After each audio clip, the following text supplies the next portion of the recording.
All right, Gear.Locker fans, I messed up, and I'm sorry.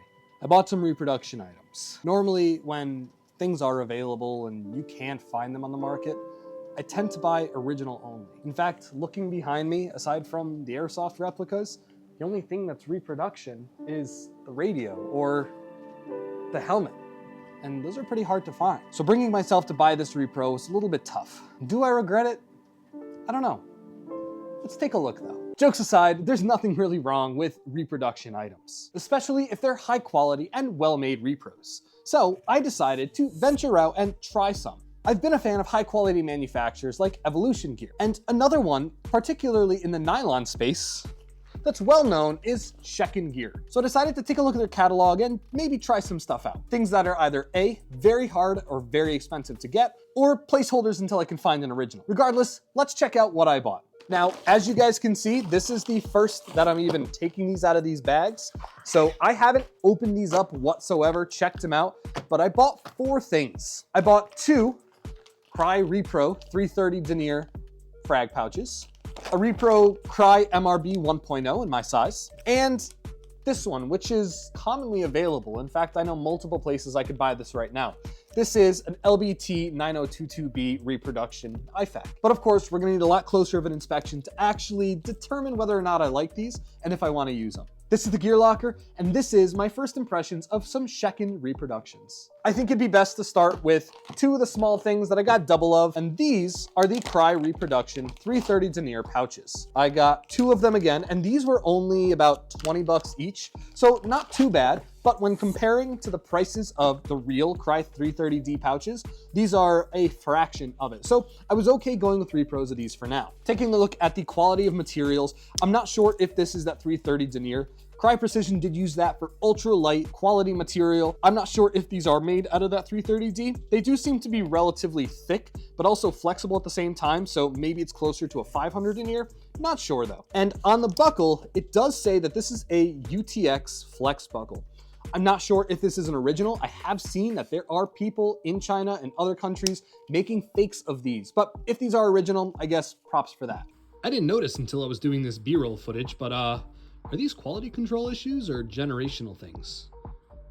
Not sure which is the more accurate reproduction, to have the extra piece out here with that tag, or this piece in here without that extra lip there.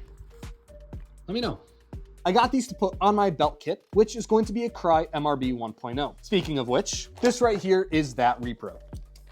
It comes with 2 parts, the outer belt and the inner belt.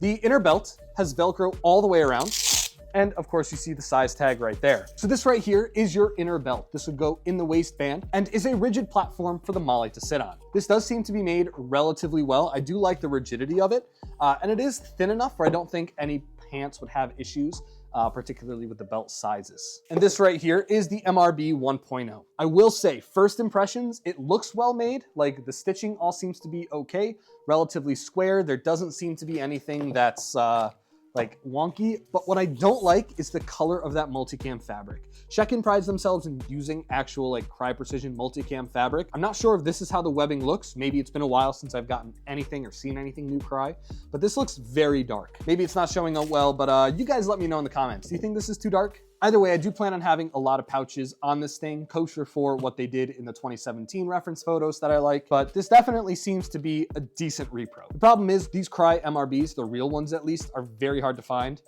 especially in a size large, which is what I need. So a reproduction, I think for now, I think this was like close to the $50 mark, isn't too bad, I'll take it. The buckles also say that they are UTX Flex. The only other thing that I don't like about it, first impressions wise, is the Shekkin tag here. That is where the Crye tag would go normally, but I guess this will be covered up by pouches anyway, so I'm not too worried. All right, and now let's take a look at the last piece of gear that I got from them. And this is the LBT 9022B ifac. This right here, as I had mentioned in my intro, can be bought new or even used on eBay relatively easily.